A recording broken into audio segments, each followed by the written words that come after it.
Bismillahirrahmanirrahim. Assalamualaikum warahmatullahi wabarakatuh. Sobat-sobat ngabarin kabar terkabar, semoga selalu dalam keadaan sehat walafiat, serta diberikan rezeki yang halal, berkah, lancar, dan juga banyak. Lawan-lawan politik, pembenci Pak Jokowi, masih rajin untuk memisahkan hubungan Pak Jokowi dengan Pak Prabowo. Nah, kali ini gue mau ngasih satu pandangan dari Bapak Jeffrey terkait lawan-lawan politik Pak Jokowi yang ingin memisahkan antara Pak Prabowo dan Pak Jokowi. Mari kita simak bersama videonya. Let's go. Juga yang tak kalah menarik soal hubungannya dengan Pak Jokowi. Nah, ini yang selalu disebut oleh Pak Prabowo berkali-kali ya, soal Pak Prabowo nyebut soal mikul dhuwur mendem jeru. Jadi bagaimana hubungan dengan Pak Jokowi itu dia dikalahkan berkali-kali tapi harus tetap boleh mengkritik tapi yang beradab lah gitu kira-kira. Dan kemudian hubungannya kan sampai sekarang masih tetap harmonis gitu. Terakhir dinner bareng Jumat kemarin gitu kan. Nah, saya ingin kita berangkat dari situ tuh untuk melihat Indonesia ke depan ini. Kalau saya mulai dari mana dulu nih? Mas JG yang ikut hadir di acara di Kupang. Bagaimana Mas Jeffrey melihat pidato Pak Prabowo itu secara umum? Iya, pertama paling paling paling jelas ya, Pak Prabowo itu menyampaikan bahwa tentang dunia hari ini nggak bisa kita pandang sebagai biasa-biasa saja karena peperangan yang terjadi kayaknya jauh itu di Ukraina misalnya atau di Gaza misalnya, itu nggak akan berimbas ke kita. Sebenarnya sudah berimbas ke kita. Sekarang ini misalnya bahan makanan menjadi lebih mahal dibanding sebelum peperangan. Dan bayangkan kalau peperangan itu berlanjut terus, sekarang sudah lebih dari 3 tahun, dan lebih meluas daripada yang ada dari hari ini. Itu kan pasti akan berimbas ke kita. Kita memang negara non-blok, mungkin saja kita nggak akan ikut dalam peperangan. Tetapi kalau perang modern, sampai misalnya menggunakan peluru antar benua, antar yang jarak jauh seperti itu, kalau nyasar ke kita bagaimana? Gitu. Jadi bahwa kita harus mawas diri dengan situasi hari ini itu disampaikan oleh Pak Prabowo. Karena itulah kemudian Pak Prabowo menekankan betapa pentingnya persatuan betul. Di negara kita hari ini gitu. Jadi di situ juga Pak Prabowo menyampaikan bahwa mengapa kita harus saling meniadakan, saling mengecilkan, padahal kita butuh persatuan ini, gitu. Dan beliau juga menyampaikan tidak ada yang sempurna, semua pemimpin kita juga punya kelemahan, ada juga kelebihan. Begitupun juga dia juga mengakui, Pak Prabowo juga mengakui bahwa saya pun katanya juga punya kelemahan-kelemahan juga, begitu. Nah, karena itulah kemudian dia mengajak di momen itu agar kita bersatu dan persatuan itu menjadi jauh lebih penting dari segalanya gitu. Karena tantangan Indonesia ke depan ini memerlukan kebersamaan, saling percaya di antara satu dengan yang lain dan meminimalisir perbedaan gitu. Bahwa kita menjalankan negara kita dengan cara demokrasi, demokrasi itu udah kita terima kok dalam kehidupan sehari-hari. Kita lihat pilkada kita yang lalu misalnya berjalan dengan baik. Kalau dikatakan ada campur tangan pemerintah, parcok dan lain-lain. Tapi kenapa kalau di tempat yang kemudian dimenangkan oleh istilahnya si penuduh ini bahwa ada keterlibatan parcok, kenapa di tempat-tempat yang menang dia nggak mempermasalahkan gitu? Padahal penyelenggaranya sama. Padahal penyelenggaranya sama. Jadi kadang-kadang memang sedih juga kalau teman-teman kita ini nggak malu untuk selalu menjelek-jelekan polisi, menjelek-jelekan aparatur. Di saat yang sama konfirmasi bahwa pilkada itu ada yang mereka menangi, itu kan juga fakta. Dan pilkada-pilkada yang mereka menangi ini kan juga di negara Republik Indonesia yang di situ aparaturnya namanya Polri juga. Hmm. Iya. ASN-nya juga ASN namanya, gitu. Mengapa di situ dia bisa menang? Ya, contoh paling dekat misalnya di Jakarta, Ya. dari perhitungan terakhir dimenangkan oleh Nomor Pramono 3. Rano. Ya. Nah, kenapa itu kemudian nggak dianggap sebagai apa? Sebagai sesuatu yang bahwa memang sebenarnya semua berjalan dengan baik. Kalau memang satu kandidat bisa menang, ya menang. Ya. Kalau kejadian di Banten itu misalnya Andra Soni bisa memenangkan pemilihan dengan mengagetkan, ya kita bisa lihat banyak sekali contoh-contoh di beberapa daerah si incumbent dikalahkan oleh si penantang. Jadi biasa aja, karena orang kerja keras menuju pemilu, Andra Soninya kerja keras menuju pemilu dan memenangkan kompetisi, biasa saja. Ya. Bahwa kemudian situ ada tudingan money politics. Pertanyaan berikutnya adalah, memangnya memangnya ada kandidat yang nggak menggunakan money politics? Iya. Iya. Gitu. Semua berdosa. tanda kutip. Semuanya menggunakan money politics gitu. Cuma tinggal besar dan kecilnya saja. Atau bentuknya saja. Ada yang berupa sembako, ada yang berupa minyak goreng, ada yang berupa kaos barangkali, ada juga yang berupa uang juga gitu. Uangnya juga variasi, ada yang banyak sekali, ada yang sedang-sedang saja.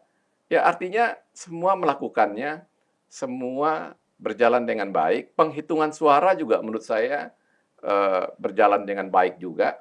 Kita lihat quick count itu betul-betul presisi. Dengan angka-angka seperti Jakarta misalnya rata-rata quick count itu 49,45. Ya, kalau sekarang 50,07, ya artinya kan sesuai dan presisi dengan quick count. Bahwa belum bisa diklaim sudah satu putaran, ya karena sekarang ini pihak 01. 01 ingin melanjutkan ini ke MK. Itu aja. Iya. Kalau Dan itu 01 prosedur yang sesuai gitu ya. ya, itu prosedur yang sesuai.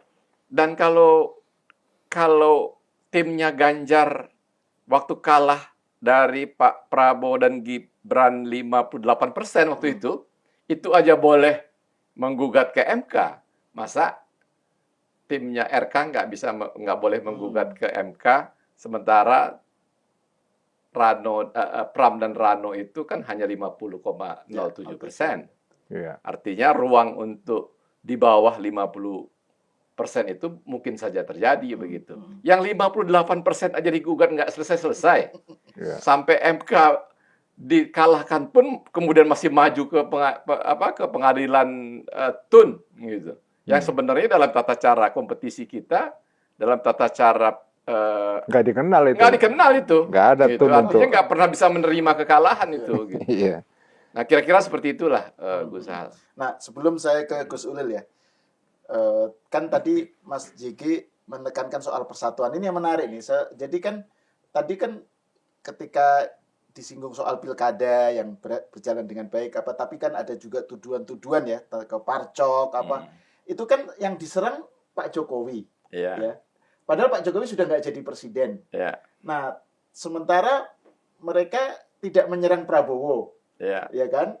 Padahal Parcok itu polisi itu kan di bawah Pak Prabowo. Iya. Jadi sebenarnya ketika mereka menyerang pelaksanaan pilkada gitu ya, itu kan secara implisit sebenarnya mereka menyerang Pak Prabowo, padahal mereka juga pengen dekat Pak Prabowo gitu. Iya. Jadi ini kalau dalam bingkai tadi itu soal seruan Pak Prabowo kerukunan dan persatuan itu Mas, itu Pak Prabowo mengadres ke situ nggak bahwa ini ngapain sih nyerang Pak Jokowi terus gitu? Kira-kira ada arah ke situ? Kalau mereka ingin semangat mereka kan ingin memisahkan Pak Jokowi dengan Pak Prabowo.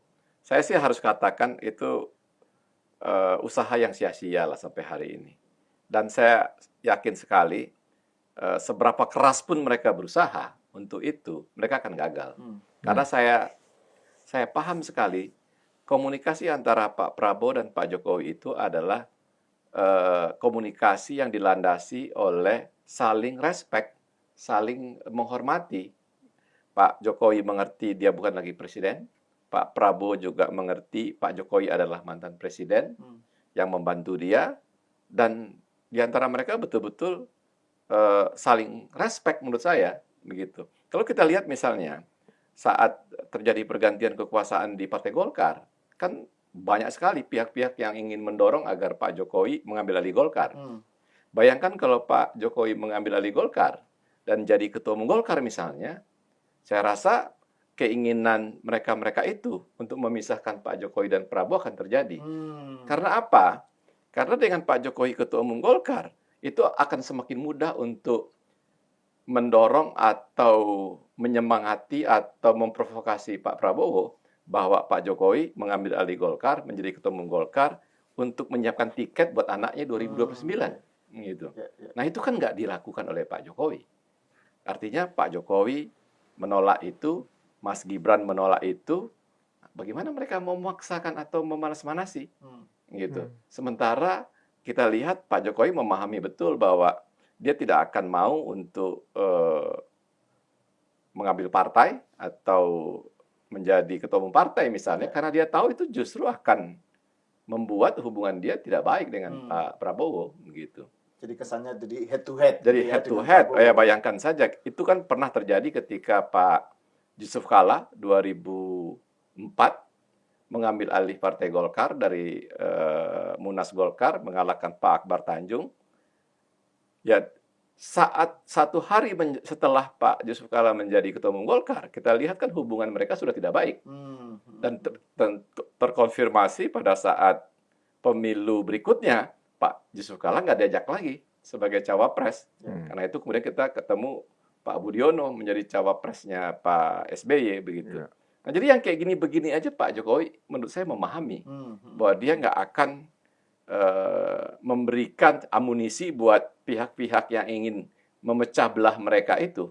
Gitu, dengan cara ya tidak mau dia untuk dipaksakan menjadi ketua umum Partai Golkar atau partai yang lain begitu. Nah, dari cara-cara seperti ini kan betul-betul matang sekali antara cara Pak Jokowi memahami sebuah hubungan. Begitu juga Pak Prabowo membuat komunikasi yang juga menurut saya ya sangat menghargai sekali Pak Jokowi. Jadi banyak sekali momen-momen saat dia pidato dan menyampaikan betapa dekatnya hubungan mereka. Diulangi lagi pada saat pidato Pak Prabowo di Tanwir Muhammadiyah itu.